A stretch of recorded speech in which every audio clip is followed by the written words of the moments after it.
It could have been prevented. That's the worst part, is this didn't have to happen. Beaches all along the Gulf Coast are clean, they are safe, and they are open for business. I think BP realized it, and we realized it as well, that it was more cost effective for them to sink it and to hide it and disperse it than it was to just clean it up. They just got us out there to get us in front of the cameras, so when they flew over with their helicopters, they could say that we was out there cleaning oil up when we wasn't doing nothing but sinking oil and just making a show. I don't want dispersants to be the Agent Orange of this oil spill. Dispersed oil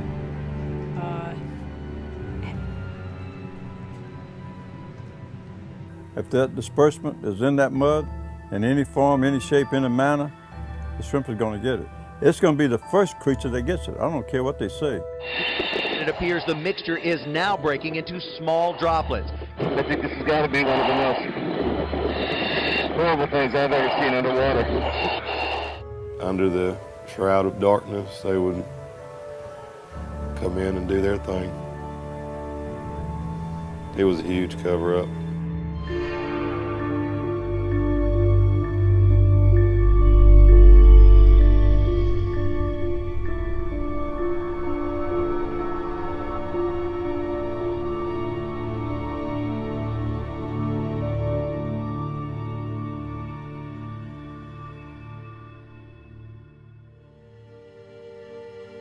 On April 20th, 2010, a BP-leased drilling platform called the Deepwater Horizon exploded,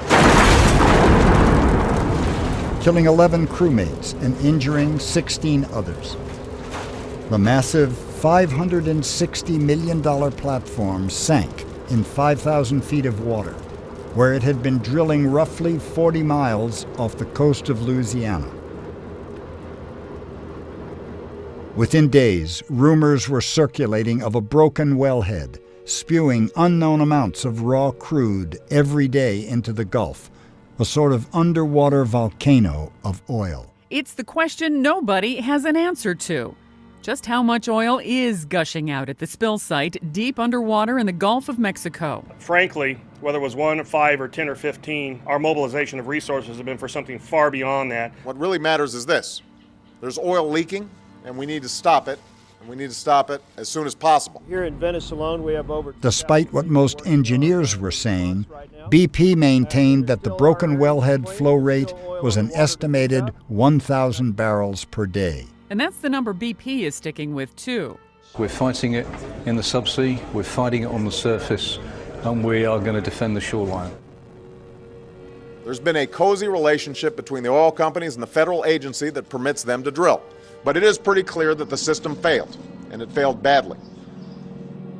The Deepwater Horizon was not equipped with a remote control, acoustically activated cutoff switch, which immediately shuts down wells during blowouts.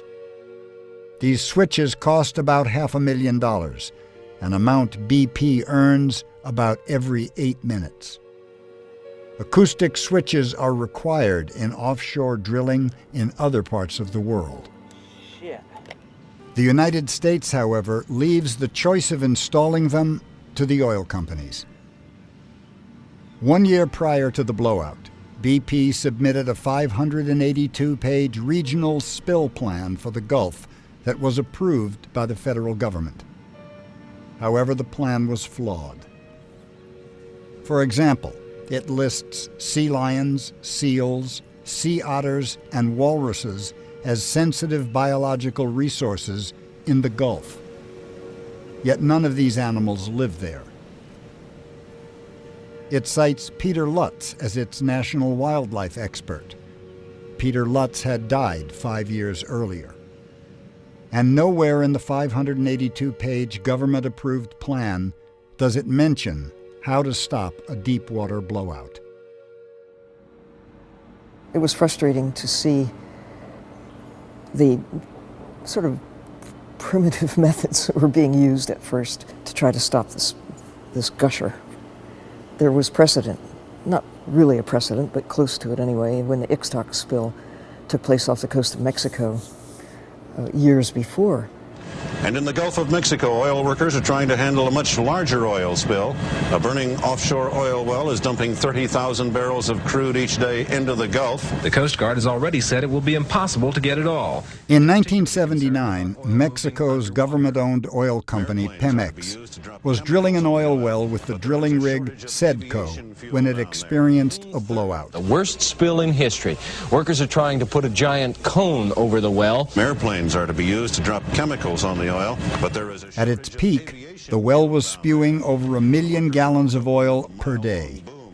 Officials were inventing methods to contain it. Mexican officials are calling it Operation Sombrero.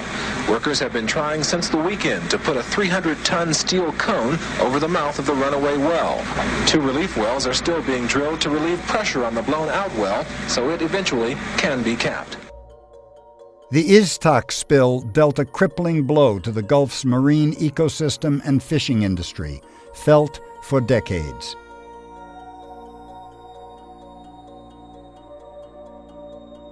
Today, progress from 5,000 feet below the surface of the Gulf. In 2010, BP attempts to stop the flow with similar tactics. At first, with a 4-story containment dome, Operation Top Hat. One of which BP put on a barge today, with plans to lower it to the ocean floor, possibly by the weekend. This containment system is a first of its kind. As the dome was lowered, it became clogged by an icy mix of gas and water and failed. Then it was Operation Top Kill and Junk Shot. Cement and mud are going to be shot into the well to plug it up. They're going to try that. In shallow water, they'd be confident, but this water is so deep, they're hoping it works. They tried the same techniques that were applied for the BP spill. But this is deep water. It's a mile underwater.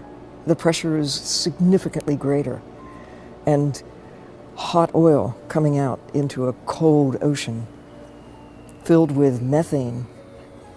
There was no precedent for it. We have been unable to overcome the flow from the well, so we now believe it's time to move on to the next of our options. Very disappointed in today's announcement, and I know all of you are anxious to see this well secured. Well, what we're trying to do is fight this thing offshore, and this is a war. It's an insidious war because it's attacking. After weeks of conflicting reports of how much oil is escaping, is it less than 50%? I do not know, Senator. And the futile efforts to stop it. You don't know? I don't think it's called a blowout prevention plan. President Obama claims the federal response is the #1 priority. And let me tell you, it is an anger and frustration that I share as president. President Obama wasn't alone.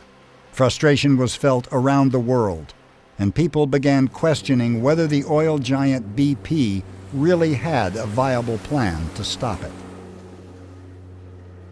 You know, our government needs to get somewhere in between drill baby drill and spill baby spill. After weeks of failed attempts to plug the underwater gusher and conflicting media accounts, this is at minimum catastrophic. A small independent film crew decided to take action. They traveled to the Gulf Coast in an effort to find out what was really happening on the ground. What they found led them on a 3-year investigation. How bad? Why's this thing been open? They move among locals from Louisiana to Florida, meet with fishermen, business owners, divers, fly with a marine biologist over ground zero, conduct independent oil and water tests to determine toxicity levels, So I see press pass. and are chased away from hotspots by BP security and local police. Turn that off for me for a minute? Yeah, sure. Okay. You turn it off for me, sir? Yeah, I'll turn it off. Their journey began in New Orleans on day 34 of the BP oil spill disaster. 1840, Antoine's is established. Classic French Creole cuisine. Roaming the streets, you'd hardly know this region was facing the largest accidental man-made environmental disaster the world has ever seen, until you mentioned the spill.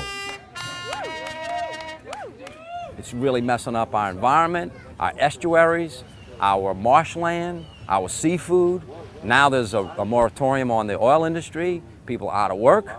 I mean, we're getting clobbered down here. Not only are y'all killing animals, of course, killing the animals, of course, you're killing us. We all know how to drill and we know how to pull the oil to make money, but we never came up with thoughts or a plan. How do you feel about the handling of the spill right now? I think it's the most unorganized mess that I've ever seen in my life. They're just throwing things out there, throwing money at it, and it's not accomplishing anything. We got people riding around in boats out there. It looks like a Chinese fire drill. After a few days in New Orleans, the small crew connected with marine biologist and president of Blue Ocean Institute, Dr. Carl Safina. He needed a cameraman to document the spill by air. They volunteered. You know, I think it's important to get a first-hand look at what's happening. I don't really like relying entirely on news reports, and I have a different kind of an eye for the wildlife and the marsh, so I think it's really important for me to get a first-hand look if I'm going to have anything much to say about it. This is the west bank of the city of New Orleans. We're going to part out of here and go southeast, parallel the Mississippi River to the Bird's Foot or the head of the passes, and we're going to overfly the site right here. That's ground zero. Ground zero. We flew out right over ground zero, right over the blowout, and right over these rigs that are trying to drill these relief wells. And it looks as though you took the ocean and you just emptied a giant pan of used motor oil on top of it. You could see by the streaks that it was an almost unbroken coating of oil. The oil is at different densities. There are some really thick blobs that are like the consistency of peanut butter, and or maybe axle grease is a better way of thinking of it. But then there are these thick anacondas of oil that are also snaking their way across the surface. It's really hard not to see that stuff and just say, holy shit. It is shocking. The scale of it is shocking. You see it in your camera and you get the camera's, the area that the camera can see. Then you move it and you take another little bit. But when you can sweep your eyes and realize that you don't see anything on the sea surface but oil. And then you come to this apocalyptic place over the blowout where these rigs are trying to drill these relief wells and they're flaring the gas and there are ships and helicopters and everything else. It's just mesmerizing.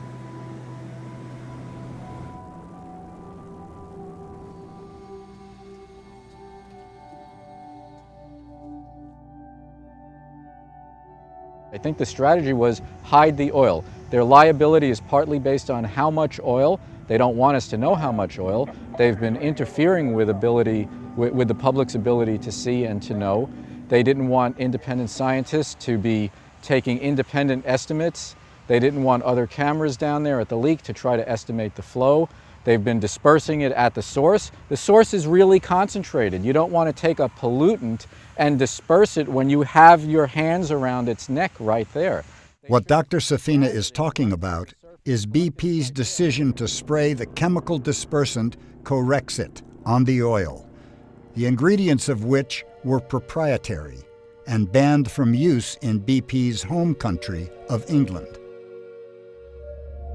Hundreds of thousands of gallons of chemicals, amounts never seen before, were sprayed by BP into the Gulf, with little to no environmental impact studies conducted. What we thought was a good product. There were some serious concerns raised by officials. I don't want dispersants to be the Agent Orange of this oil spill. In this case, you've got to follow the money. Who saves money by using these toxic dispersants? Well, it's BP. We are still deeply concerned about the things we don't know. The long-term effects on aquatic life are still unknown, and we must make sure that the dispersants that are used are as non-toxic as possible. It wasn't just spraying chemicals with planes on the surface, but also utilizing a technique called subsea injection, pumping chemical dispersants down a mile-long pipe into the oil and gas spewing at the broken wellhead. I believe this is the first use at 5,000 feet and the first test at 5,000 feet. It stuns me to think that we know that we need to utilize dispersants in the event of a spill, and yet we haven't put in place the testing necessary. According to the EPA, the chemical dispersant Corexit that BP chose is far more toxic and much less effective on Louisiana crude than other dispersants. On May 19th, the EPA took action, giving BP this message. We directed BP to look for more effective, less toxic alternative to their current dispersant. The EPA was the only organization that knew the ingredients in Corexit 9527, as they were a trade secret. BP spokesperson Jack Pack assured us that Corexit was pretty effective. The 24 hours that BP was given by the EPA to find less toxic and more effective dispersants came and went. BP continued their use, citing safety and availability concerns with alternatives. We have thousands of boats and almost 100 aircraft still working on this. It came as no surprise. BP was on the board of Nalco, the manufacturer of Corexit. Again, the EPA strikes back, issuing this directive on May 26. BP shall eliminate the surface application of dispersants and seriously reduce subsurface application, going on to state that written permission must be requested in advance if exemptions are to be considered. Bad enough you've got the oil, but then you magnify the impact of the oil by adding dispersants up here at the top and down here at the bottom, especially at the bottom. Bad move, really bad move. It's like having a rotten egg in your hand. What you don't want to do is break the rotten egg and then bake a cake with it, because once that rotten egg is in the cake, you can't get it out. And that's what the dispersant does. It puts a rotten egg into the whole Gulf of Mexico. Cut it off at the pass! Save our back bays! Cut it off at the pass! Save our back bays! How does a place restore itself if even the smallest microbes can't survive, if there's no oxygen in the water and the booms don't work and it carries it in because it's sunken below the surface? How do we clean that up, BP? We don't. We can't. Stop the use of the dispersants. Quit hiding your mess and start cleaning it up.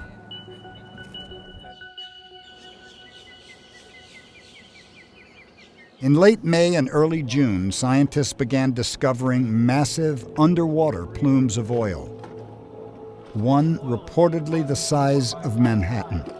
Testing has confirmed a large underwater plume of invisible oil in the Gulf, many miles from the Deepwater Horizon site. Oceanographer Dr. Ian McDonald was quoted as saying that there was now a tremendous amount of highly toxic material in the water column, both at the surface and below, moving around in one of the most productive ocean basins in the world. Recently, the head of BP said that there was no evidence that oil plumes are floating below the surface. Unlike what the CEO of BP said, they are not destined to reach the surface. Much of it is destined to float at some depth. But BP, responsible for managing the fallout, appears to be in a perpetual state of denial. They insist all the oil is on top. The oil is on the surface. Do you not believe these plumes exist?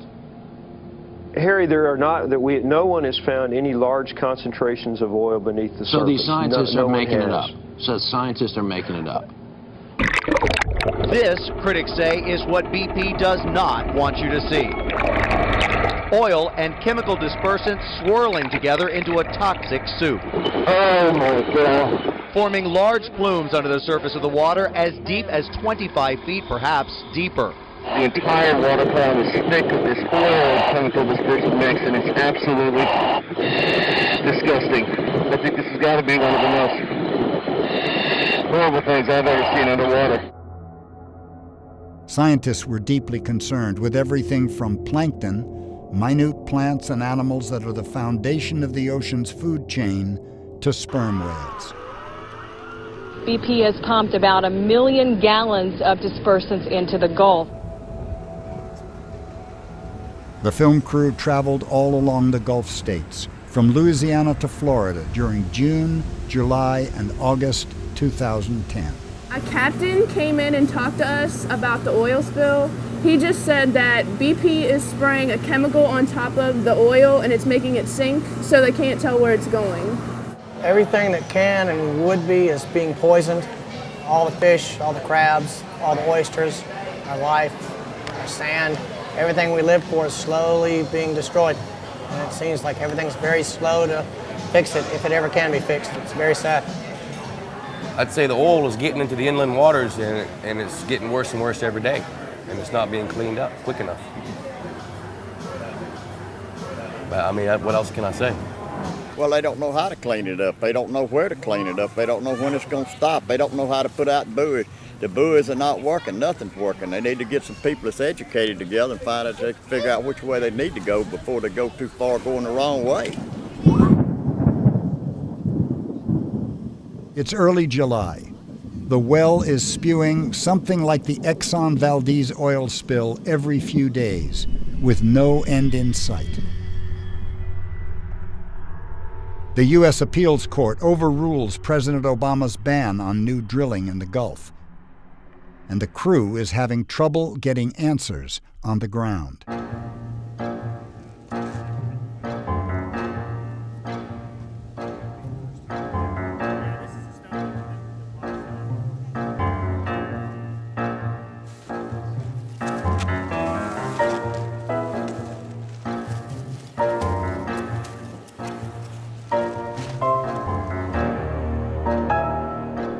How many pounds of sand is in one of those bags?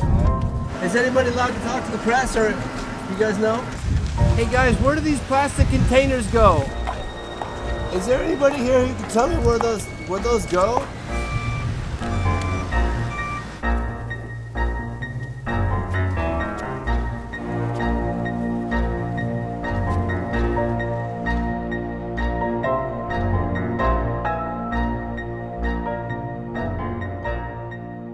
All the workers there, whether they work for the government or for BP or for private contractors who work for BP, they've all been told not to talk to the press, not to talk to the public about their work. Shouldn't they be allowed to share with the public the work they're doing? I have put out a written directive, and I can provide it for the record, that says the media will have uninhibited access anywhere we're doing operations, except for two things: if it's a security or a safety problem.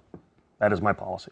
I'm the National Incident Commander. Can I ask a quick question? I can't answer anything. Have you guys actually asked BP to stop using dispersants? Can't comment on anything like that. You got to go to the JIC. I think they can't wait to talk. Oh, fantastic. You don't know who you work for? No. Would you swim in the water right now? I can't comment on that. You got an opinion, don't you? Hey man, we're doing a documentary. You mind answering a few questions for us? You're not allowed to. Why not? Let me jump out. But nobody seems to know where all the stuff's going. Okay, is that car with you, sir? Yes, sir. Okay, one is blocking the road. You turn that off for me for a minute? Yeah, sure. Okay. You turn it off for me, sir? Yeah, I'll turn it off. Are you recording? Well, yeah. If you'll turn your camera off, I'll tell you what I see. Every one of us who has been down here for even a few days has been turned away from places, has had hassles with the cops and the sheriff departments, has been told that BP doesn't want cameras around. Well, BP had a permit to drill a hole in the seafloor. They did not have a permit to pollute the Gulf of Mexico. So we have microbes here that can deal with some oil. Right now we're overwhelming that system, and nobody really knows how fast it will bounce back. In other places where these blowouts have happened, it has taken decades. The spill may prove to be one of the most devastating environmental disasters this nation has ever faced.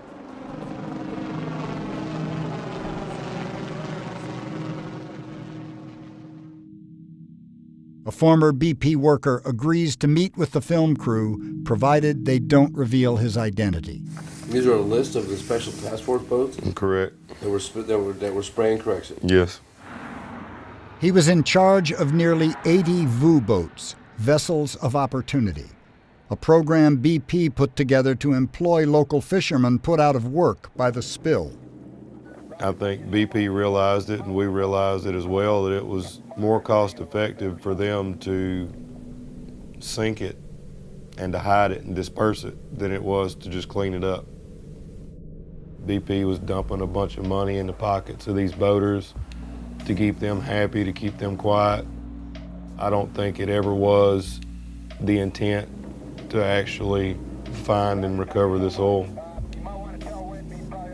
They were getting paid to ride around on the boats, pick up a little bit, call the rest of it in.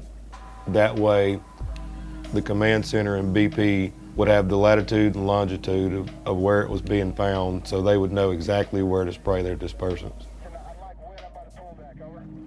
He tells the crew that before sundown, BP collected all of his team's data and then took over.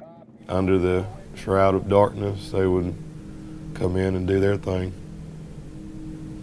It was a huge cover-up. Now, what was a thick peanut butter, brown oil on the surface the day before is now a bubbly mess.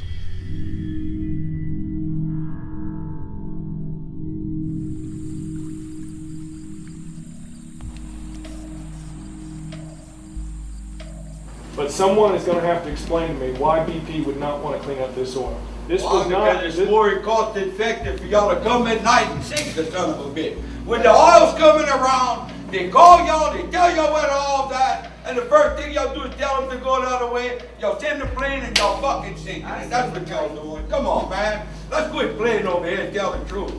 Y'all sinking the oil, Jason. You know y'all sinking it. You know what y'all doing.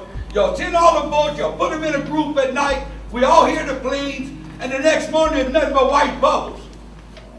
What you think? We stupid? We're not stupid. Y'all putting the oil on the bottom of our fishing ground. Y'all not only messing me up now, y'all messing me up for the rest of my life. And the fish are. I ain't gonna live long enough to buy any more shrimp. The crew traveled to Grand-Isle, Louisiana to meet the man who publicly stood up to BP. You know, all our seafood is a bottom feeder. And the plankton and the nutrients that feed our seafood, the small fish and the shrimp and the crabs, is on the bottom. If they go to eat and there's a big clumps of oil on top of the food, we don't know what the effect's gonna be. And it looks like the Coast Guard helping them, you know, by trying to cover it up too. It smells a whole lot like lighter fluid or thin lighter fluid or something. I live here. I've never smelled that before in all the time that I've lived here. By the way, there's children swimming in this water right now. Right now. It smells like a refinery. That's benzene. Does that gross you out? Yeah. You see all that brown stuff? Yes. Do you know what that is? It's oil. Look at that. Gross. Yeah, gross. But you guys were swimming in it just a little while ago. Yeah, that's because we had no clue that oil was that bad in it. Yeah. Heck, I didn't know what it was. You know? Where was this? Last weekend, we went to Gulf Shores. Saturday afternoon, we all, both her and I, broke out in hives all over us. How did that water make you feel? It made me itchy. It did make you itchy? Governor, should people be concerned about toxicity? Should they be concerned about what's in that water that might be harmful to them? Well, we're always concerned, and Harry, that's why we continuously test, is just to make sure that it is safe for the people to go in there. Our first obligation is the health, safety, and welfare of our people. It is safe. There isn't a toxic nature to it that is detrimental to anybody. It's much more of a nuisance than it is anything else at this point, but it is safe. I think the fish are pretty hardy. If I was a fish, I'd be a lot more worried about sharks and porpoises than I would be about the dispersants personally, okay? But that's now that being said, I'm not a scientist. The beaches are safe, the water's safe, the seafood is safe. Based on the data at hand, we see nothing to indicate that there's a toxicity problem anywhere in the sand or in the water. It was early August 2010. A group of scientists report that the wells spewed 4.9 million barrels of raw Louisiana crude into the Gulf. And the EPA released a study that dispersant oil mixtures are generally no more toxic to the aquatic test species than oil alone. Small droplets capable of passing right into the flesh of And the government releases some good news. The White House now says most of the oil that leaked out from the Macondo well is actually gone. The oil is gone. It was captured, it was skimmed, it was burned, it was contained. Mother Nature did her part. And then there's natural bacteria in the ocean that's eating it up further, Margaret. So it seems that the oil is, believe it or not, disappearing. A recent report by our top scientists found that the majority of oil has now evaporated or dispersed, or it's been burned, skimmed, or recovered from the wellhead. And the dispersed oil is in the process of degrading. You get fined based on the amount of oil that you can see and measure. And if it disappears, poof, it's gone, evaporated into the sky, or dispersed into the ocean, you have less to pay. Massachusetts Representative Ed Markey, the man who forced BP to release the high-resolution footage of the broken wellhead, was now publicly alleging that BP carpet-bombed the Gulf with dispersants, essentially sweeping it under the rug. They were used on an almost daily basis. They were used even though the EPA said that they should be used rarely. And my concern is that they were used in greater quantities than even the government indicated that BP should be permitted to use them.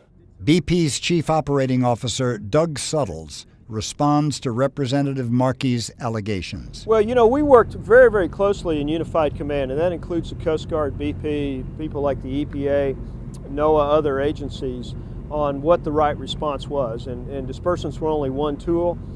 There were very, very rigorous protocols we had to follow. We had to apply for permission to apply them.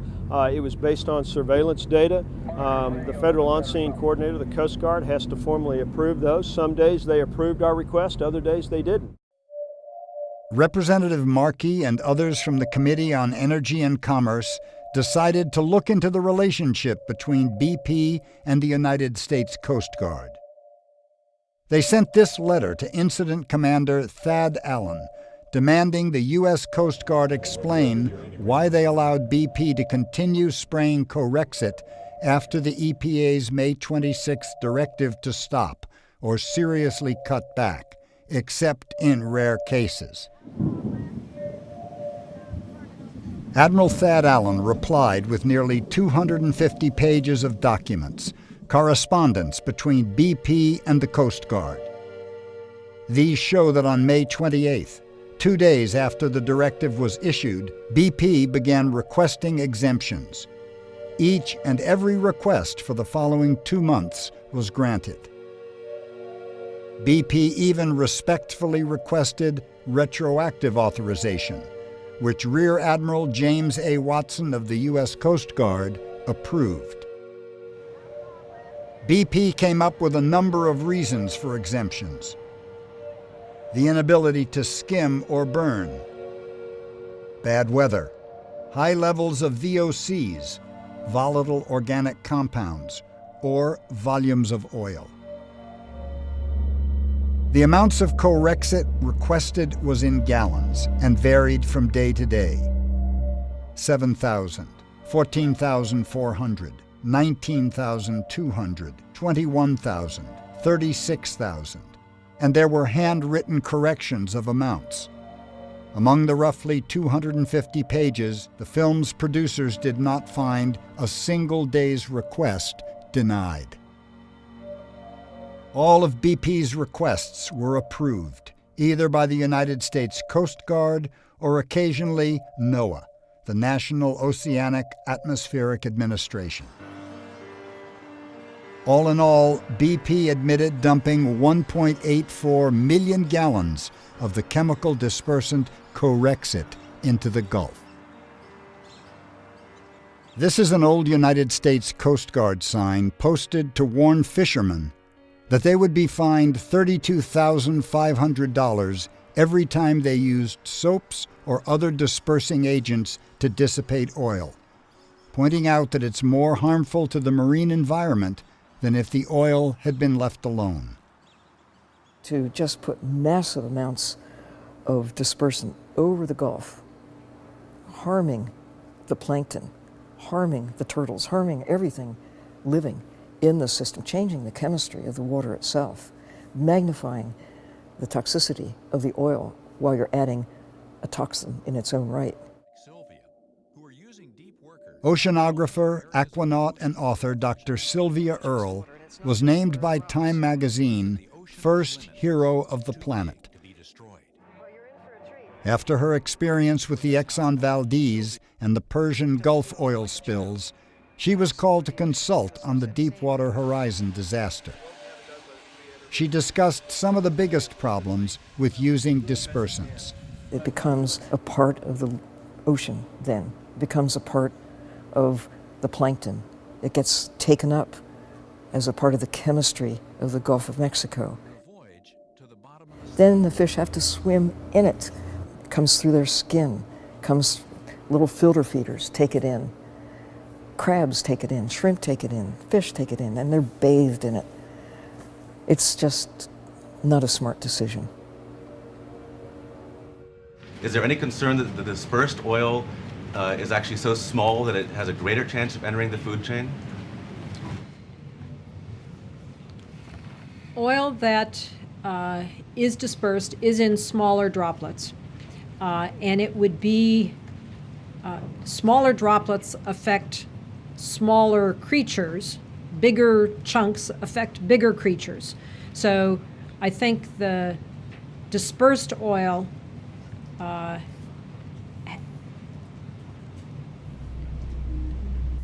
the seafood from the Gulf is the most highly tested seafood in the world. There is no seafood tested nearly as much, not even a fraction as much, as the seafood that's coming out of the Gulf of Mexico. And the seafood is wholesome. We are helping train state and local regulators from the 5 Gulf states in sensory perception in order to be able to detect contamination in seafood coming out of the Gulf. Some are easier than others. Everybody's nose works a little differently. For me, the oysters are a little more challenging to pick up the taint in. I love that shirt, Shut Up and Fish. Oh, yeah. I didn't understand that when they shut the place down. You could fish on the left side, but you couldn't fish off on the right side over here. With a bridge. I didn't understand that either. This is Frank, son of Joe Patty. Since 1935, the dawn of seafood in the Gulf. I've got shrimp that was frozen pre-BP disaster. That shrimp is a different shrimp than the one that I see in the water catching now. It's different. They say, what's different about it? I said, the head. The head of the shrimp is everything to do with the shrimp. The body is nothing but flesh, meat. The head contains everything in that shrimp like a human body. Our head and our stomach, that's all in the head of a shrimp. And a shrimp, a white shrimp, lives in the mud at nighttime. He comes out in daytime, he, she, it, whatever. A brown shrimp comes out at nighttime and goes in the mud in the daytime. So they all live in the mud, shrimp. All the shrimp lives in the mud. If that disbursement is in that mud, in any form, any shape, any manner, the shrimp is going to get it. It's going to be the first creature that gets it. I don't care what they say. It's going to be a creature that gets it. Well, tell where all the seafood come from. Somebody told me the other day that the micronism, little creatures that you can't see, is eating up that oil and the disbursement so fast that we won't even know it's been there. Can you believe that?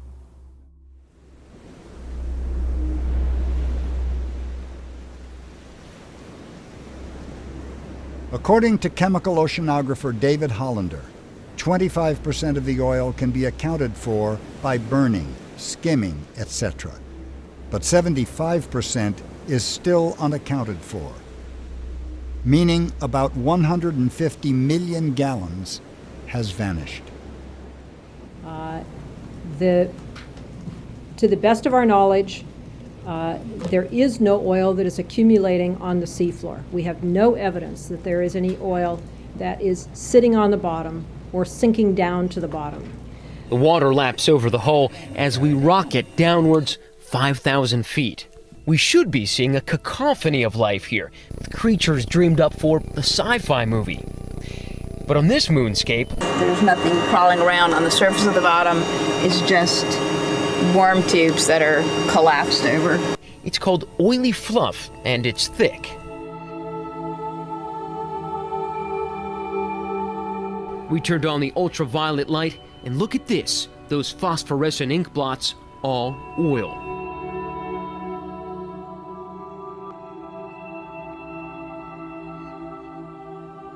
Joy and the other scientists dispute a government report that the vast majority of the oil has dissipated. It sank, and it's still there, and it's going to degrade very slowly. How slowly? Years to decades.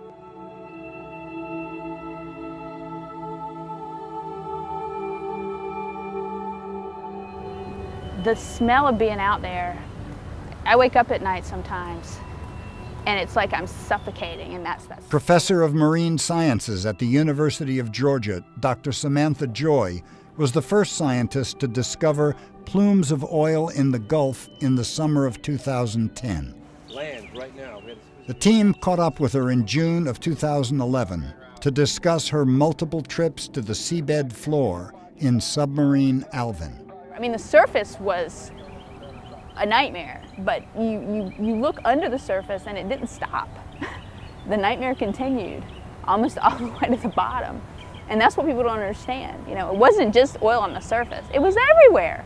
It was everywhere. See how it's spattered with, these are dead worms. And it's just like somebody took a paint gun and splattered oil all over the bottom. When you have crude oil components like benzene or xylene or polyaromatic hydrocarbons, those compounds can be measured with specific analytical techniques. When you start dispersing oil and breaking those compounds up, all the dispersants do is it breaks those compounds up. Disappears. The oil goes away. Doesn't take it out of the solution. I mean, if you put 4 sugar cubes in your coffee and you tasted it, your lips would pucker because it would be really sweet. The sugar's in there, it's just not in a solid form. The oil's in there, it's just not as easy to track. Dr. Joy shared some footage of how the seabed floor should look. It's a gelatinous zooplankton.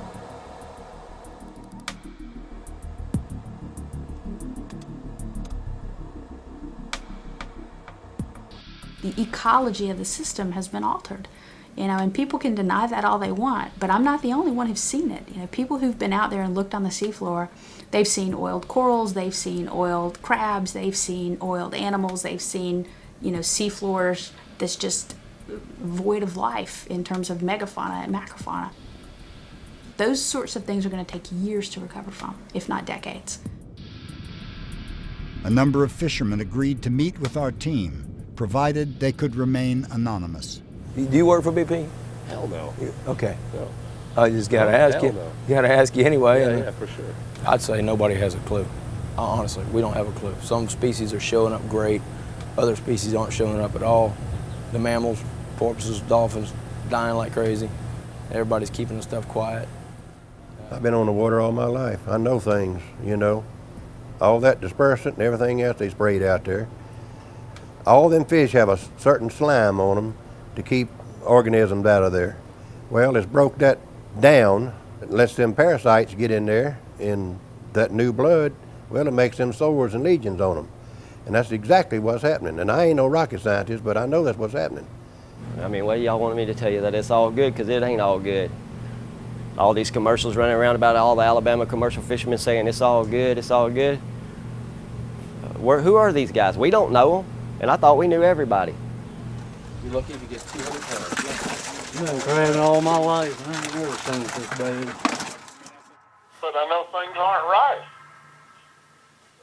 They got butterfish that's spitting up purple stuff, and their bellies are rotting out of them before they can get them back to market. There's 3 in there. I know the crabs are dying. There's just so many things that's out of place. That's your biggest baseline. Never before. You know, they said, well, we need a baseline. Never before is a hell of a baseline. And we're making sure people know that the Gulf is open for business. The beaches are beautiful, the seafood is delicious. Last year, many areas even reported record tourism seasons. The progress continues, but that doesn't mean our job is done. BP's still here, and we're still committed to seeing this through. I'm surprised how little oil was collected. I'm surprised how completely unprepared they were for collecting any oil. And I was, kind of shocked at how the entire game plan was to dissolve it with dispersants so that we could never get our hands on it. I've heard from NOAA and the Coast Guard that primarily that dispersants are no more toxic than your average everyday detergents. Well, then take a bath in them. Who wants to take a bath in Corexit? I don't. And I bet you that you could not get anybody that works for NOAA, the EPA, to take a bath in Corexit.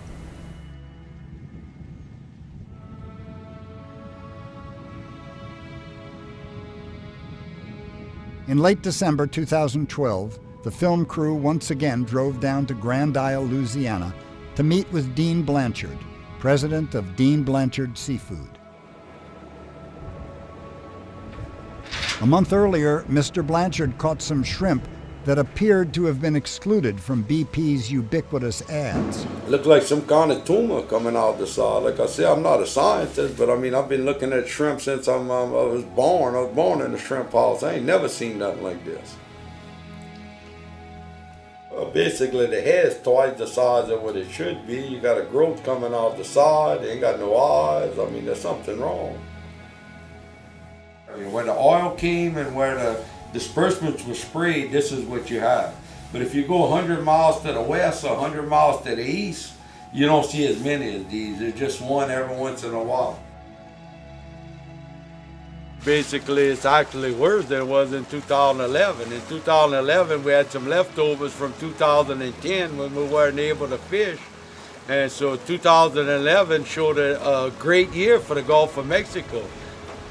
And if you look back at what happened in Alaska the following year after the spill was the same thing. It was a record-breaking year the following year. The same thing happened over here. Now going into 2012, we've dropped down to about 30% of what we used to do on a Gulf-wide production. Now for local production, we ain't even at 5% of what we used to do. They used to be able to see about 100, you should have 100 boats shrimping back here today and you have 0. Mr. Donald Waters has been fishing the Gulf for 4 decades and active in the fisheries management since 1986, with expertise in stock assessments in red snapper and king mackerel for the Gulf of Mexico. We're going through a red snapper stock assessment now, which may or may not include any post-oil data. They haven't made a decision on it. In 2013 is when they're going to do the assessment, and if it does include any post-oil data, it would only be 1 out of 5 years, so it would be watered down to 8 or 10% of the assessment. So it would be the next assessment 5 years from now that would include a lot of post-oil data, and then the story would really hit the table, but BP would be well gone by then.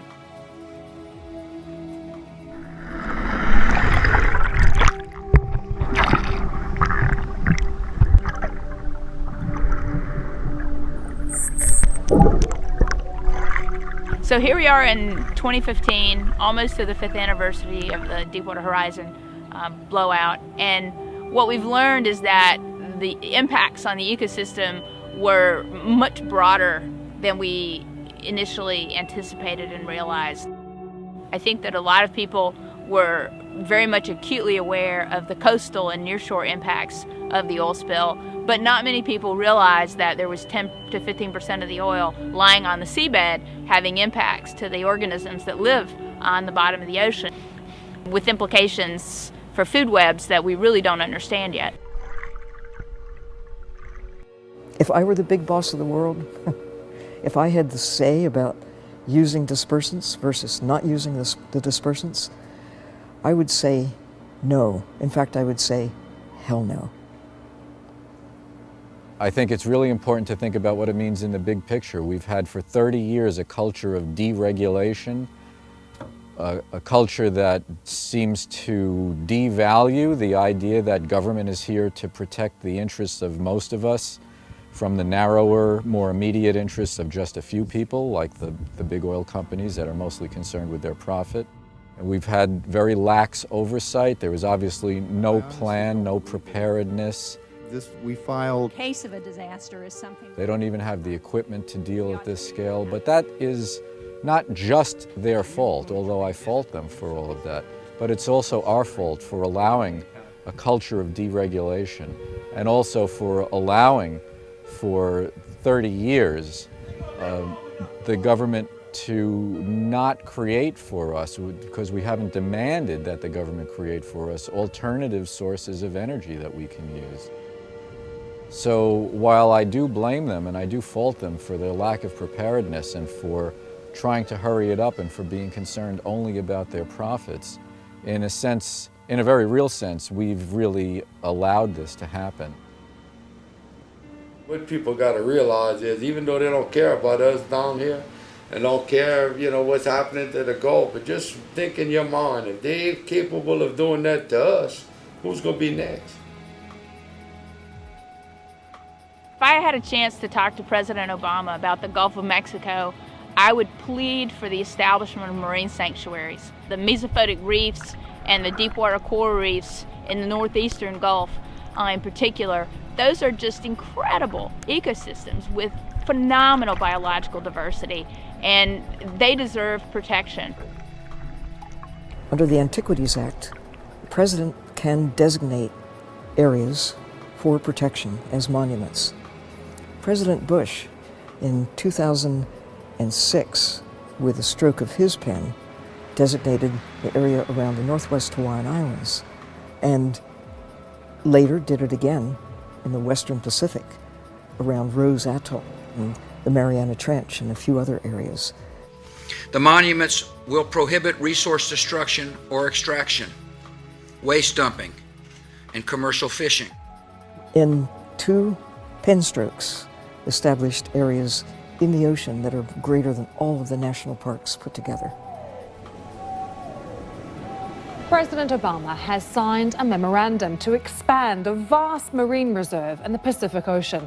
It means commercial fishing and deep-sea mining will be banned in the conservation area. This is a massive zone. It consists of 7 scattered islands, atolls and reefs that lie between Hawaii and American Samoa.